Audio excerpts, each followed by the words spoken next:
Okay, derivatives of logarithmic functions. When we're doing logarithmic functions, that just means it's like the log of something, natural log of something. The big one here is this one right here. Okay, so that one, make sure you know that really, really well. It obviously doesn't even look that terrible because it's not, but that one is the one that's going to show up the most, along with this one. This one we kind of saw earlier, but these two are the two that you're going to see a lot. This one, I don't know if I've actually, I think I've seen it on the AP test, but not very often, okay?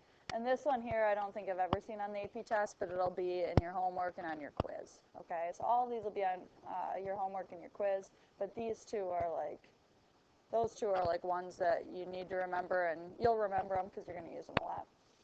Okay, so if we're trying to do the derivative of natural log of something here, you do 1 over that something. So if I'm trying to take the derivative of this, it's the natural log of this, so I'm going to do 1 over that.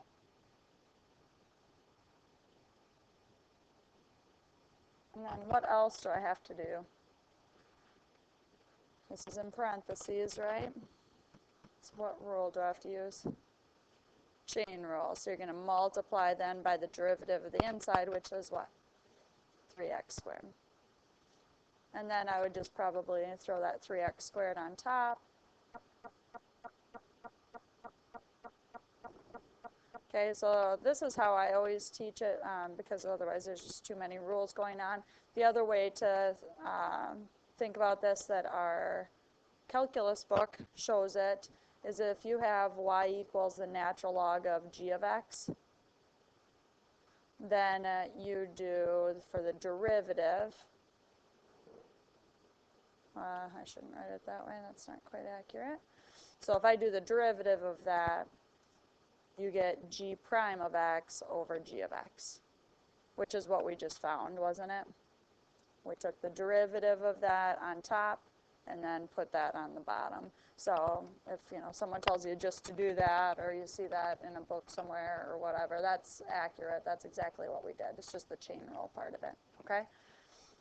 So go ahead and look at number 2, or the second one there right next to it. What would we do first? 1 over, right? And then this is in parentheses. That's our inside function, so now we have to multiply by cosine of x. Isn't that the same thing as cosine over sine? What is that the same as? Yeah. So cosine over sine is cotangent of x.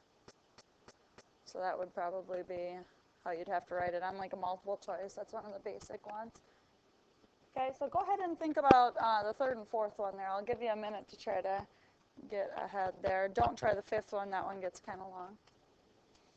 Okay, so the one on the left here, I would treat that as a natural log of x to the 1/2. Square root of that. So then when you take the derivative, you pull the 1/2 down.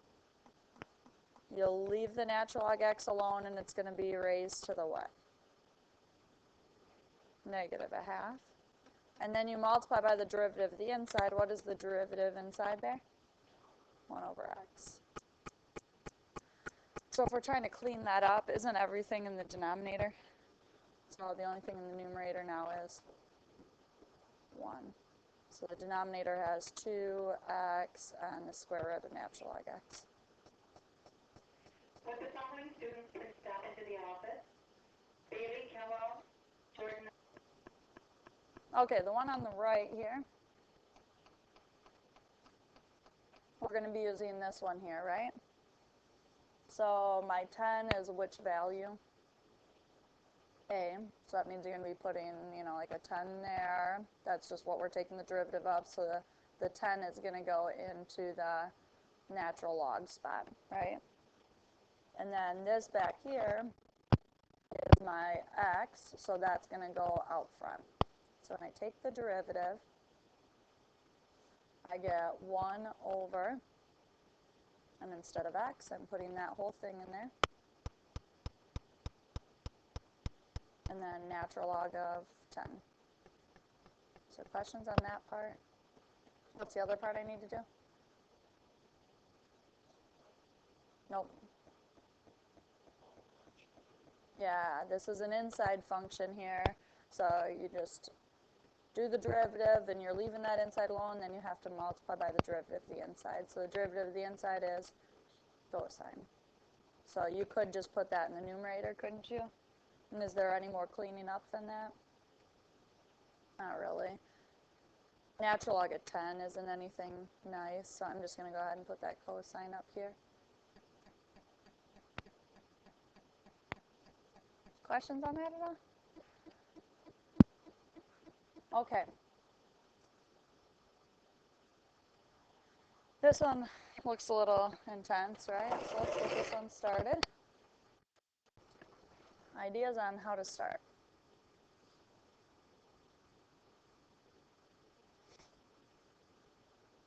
It's a natural log of this whole thing, right? You can't use, well, we will use the quotient rule when we do the chain rule part of it. Is that what you're talking about? Totally, right? Yeah. So we will use that. When we're doing the derivative of natural log of something, don't you do 1 over that something? So just to make sure we do this right, we'll start by writing it this way. And remember, when you're dividing by something, you can multiply by the reciprocal, right? So if you wrote it that way, that would be okay. I'm just going to wait for a moment. So 1 over that something, then you have to multiply by the derivative of the inside. So when you're doing the derivative of the inside, you're doing the quotient rule. So low d high, which is 1, minus high, and then d low here, that's square root, so you pull the 1/2 down. X minus 2 stays alone, and that's to the what power? Negative 1/2. And then you multiply by the inside, which is just 1. And then it's over what? Bottom squared. The bottom squared here is just what? X minus 2. Questions on that part of it? Because there's still a lot of simplifying to do, right? Okay, so if we're dividing by something, you can multiply by the reciprocal. So won't this just turn into square root of x minus 2 over x plus 1? Okay, so that's just the front piece here. All right, back here, I'm going to move these things to the denominator, that 2 and that negative 1/2 power. So I've got a couple separate pieces here.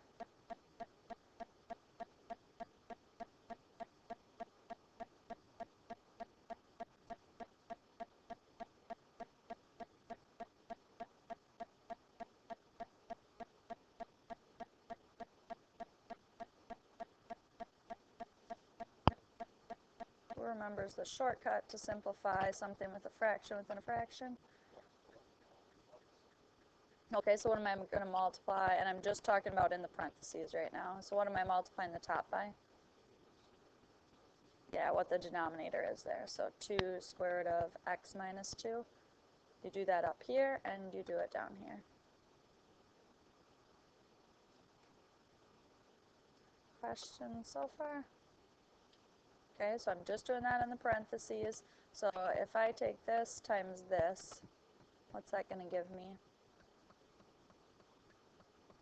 2 times x minus 2 to the what power?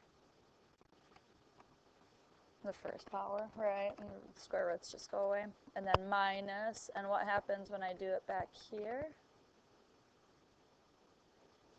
Those just cancel, right? So you have to just be careful here. It's a minus, so you're subtracting the whole thing, x plus 1. A lot of times people miss the negative with the back here.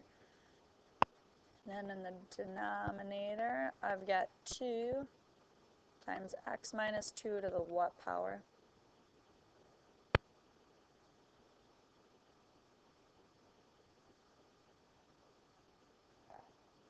Well, this one's the half, and this one's to the first. So if I have the same base, I add back exponents. Does that look okay to everyone? and I still have that times this.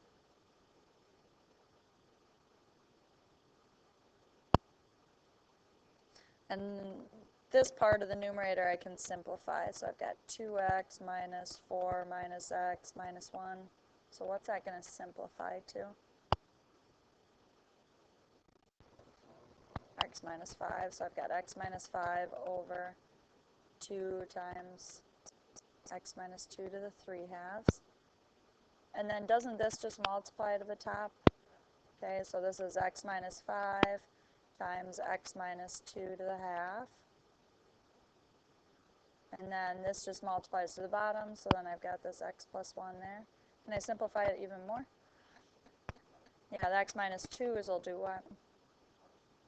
Yeah, this one will go away. And then this one you subtract it, so it turns into just the first power. So my final answer here, y prime, is equal to x minus 5 on top, and I would just leave this factored, 2 times x minus 2 times x plus 1. Chances are they would have their answer factored like that anyway.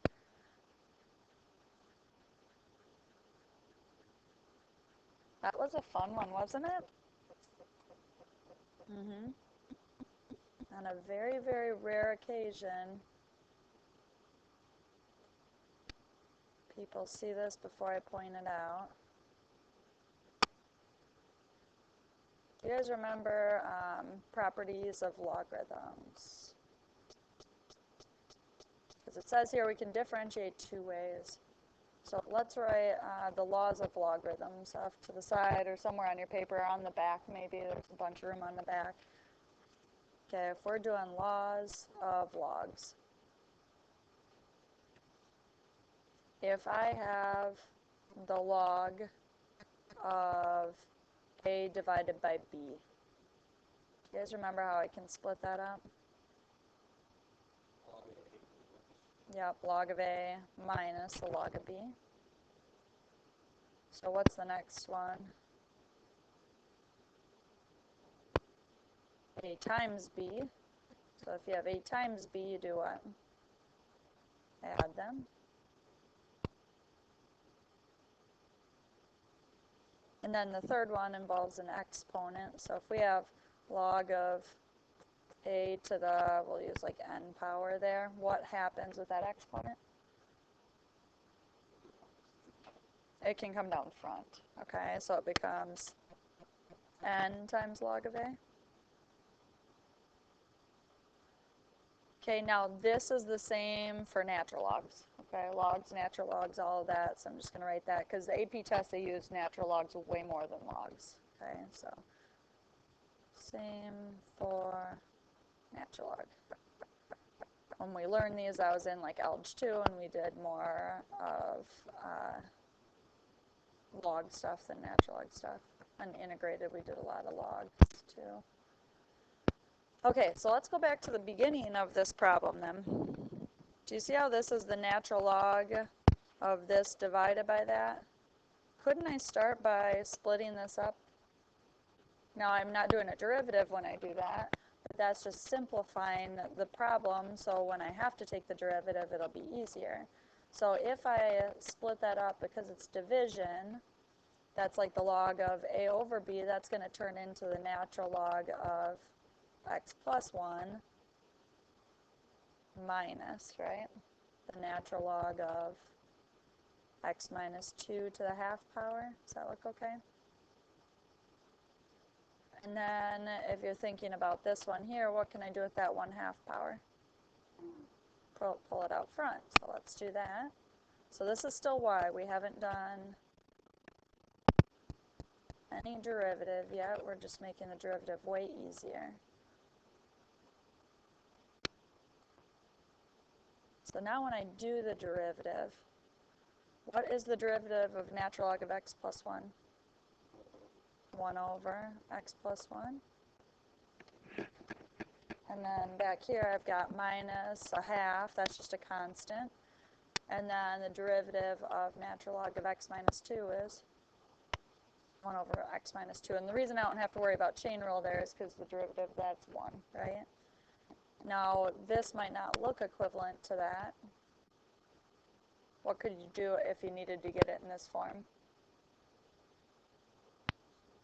Yeah, you could get like common denominator, right? Do you see how the x plus 1's there, and the 2 times x minus 2 is all in the denominator? Okay, if you did that, it would end up looking just like that. But if they had, let's say they had their answer like this, do you guys know how to get from this to that? Not so much, right? So that would end up requiring you a lot of extra work there, okay?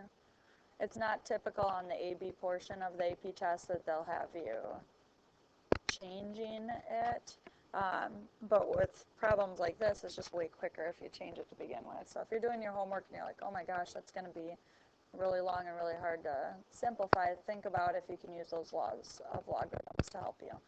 Which brings us into the back page here. The back page is going to involve using laws of logarithms.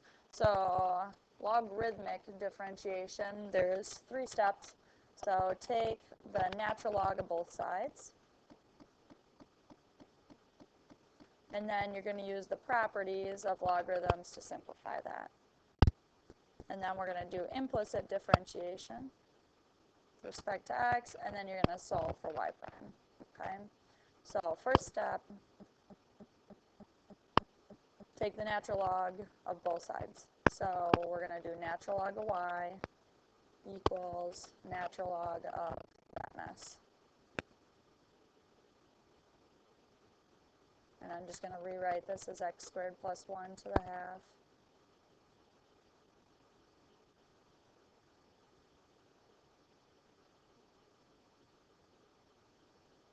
So questions on that at all?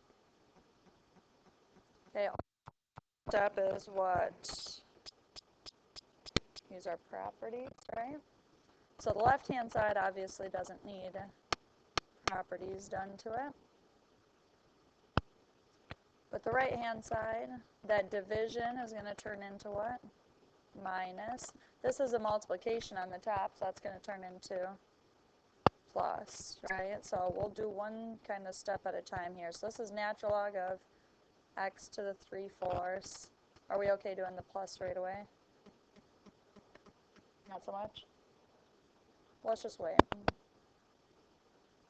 Okay, so we got the natural log of x to the 3/4 times x squared plus 1 to the half, and then minus the natural log of the bottom. Is everyone okay with that step? Does that look okay, Steven?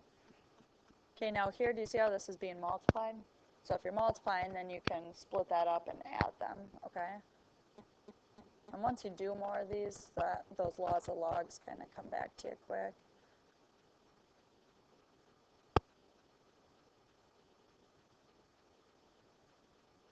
And then what else can I do to help make this easier?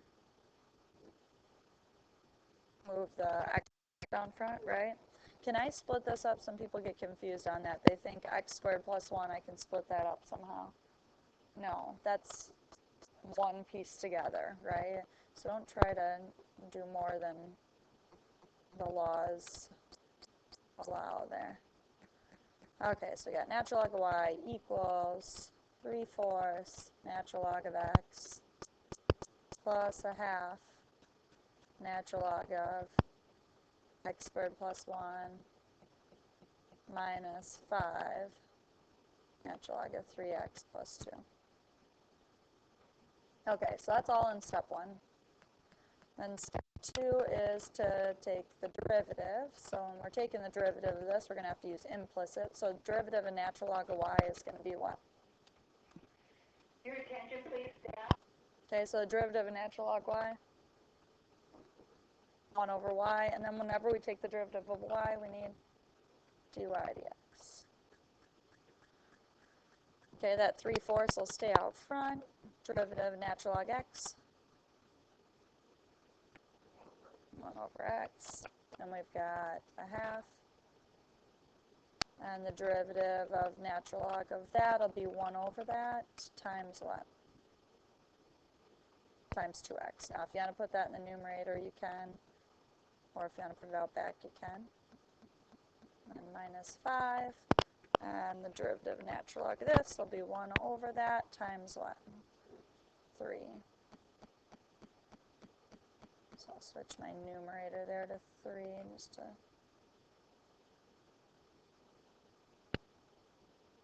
save a little. Questions so far? Okay.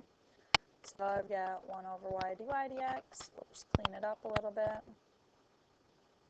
So here I've got 3 over 4x. You don't have to get a common denominator with these, so don't worry about that. What's going to happen with the second chunk here? 2's will cancel, so I just have x over x squared plus 1, and then minus, yeah, think of that as like 5 over 1, so we just get 15 over 3x plus 2. Okay, so I've got the derivative part done. Then step 3 is to solve for y prime. So that means I'm trying to get dy dx by itself. So how do I get rid of 1 over y? Multiply by what? Y. So if I multiply by y, that's what I'm going to be doing in this step here. Oops. Then I get dy dx equals, and I'm just going to put y times that whole thing.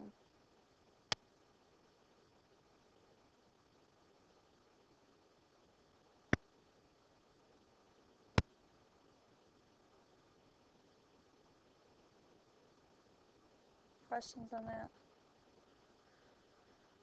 Now the only very last step here is instead of y, you're going to put this back in the y spot. That seems crazy, but is it difficult to do? You just literally write that instead of y down there, okay? So, and we're not going to do this problem because you're not going to see that on the test, so I'll alter your homework, okay?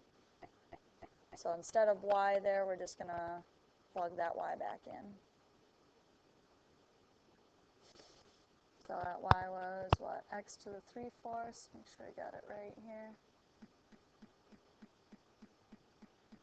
Square root of x squared plus 1.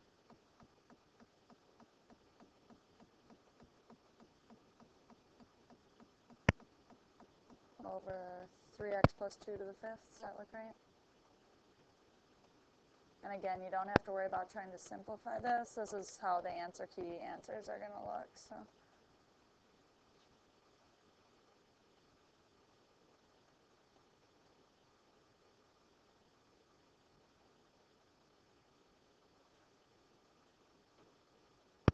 And to be real honest, you're not going to see this on the AP test, so you won't have to study this for your test, okay?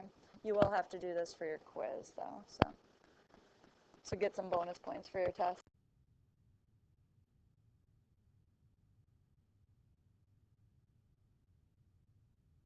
Anything?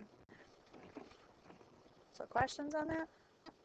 It's kind of neat. It makes it way easier. Think about if you were trying to take the derivative of that without it, you would be doing like a quotient rule, right? And then you'd have a product rule within the quotient rule, and it's actually way messier.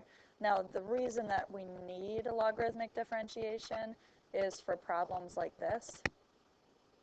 You can't take the derivative of an x to something to an x power up here. So if you take the natural log of both sides, what happens to that exponent? It comes down. And then you can do the derivative because of the product rule. You see what I mean? But we're not going to focus too much on stuff that won't be on the AP test. So I will have you do problems like this. That way you're using those laws of logs. Because using the laws of logs will come up on the AP test, especially no calculator questions a lot. But it's not something you'll have to study for your test, so you might just want to make a note of that, okay?